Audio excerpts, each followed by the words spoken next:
And joining me are two of my colleagues.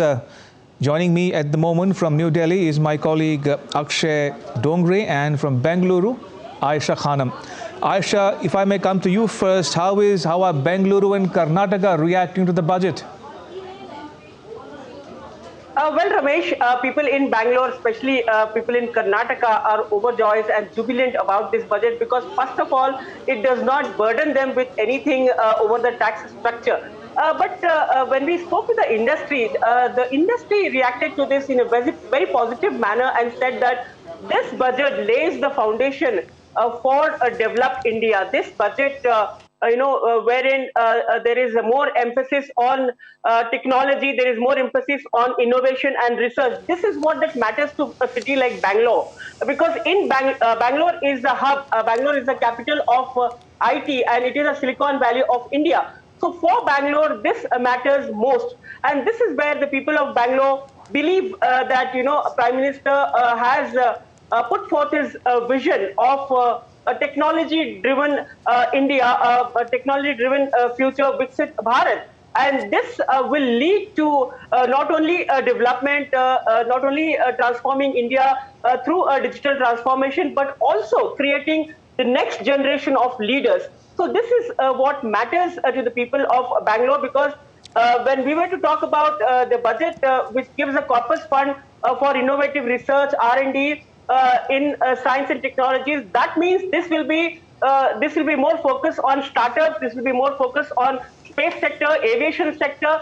So for Bangalore, this being the Silicon Valley of India, this is one of the important aspects that the industry believes, that this budget is a foundation for a sustainable growth. And with this budget, the Prime Minister has not only given his vision of a developed India by 2047, but also developing India as a strong and powerful global voice for global South. And this is this is exactly the vision of the Prime Minister of India. So this budget not only lays emphasis on youth and technology and science, but also overall women in every sector have been prioritized. And be it the Lakpati Didi or prioritizing women's health, this budget has taken care of all the four structures, four pillars of development that Prime Minister talks about to make India a developed nation as per his vision, and take it forward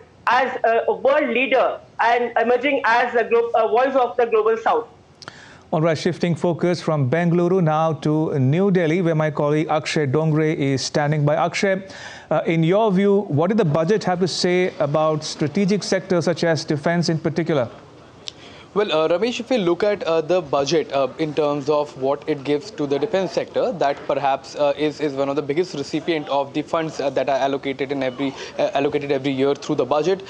This year, again, following the trend of the previous budgets, the government has in fact increased the budgetary allocation to the defense sector. Now, it becomes important given the fact that the Indian Army, the Indian Navy, as well as the Indian Air Force, along with the other defense forces, are going through a massive transformation. They're going through a reform. They're modernizing. The structure of the armed forces in toto is also being changed.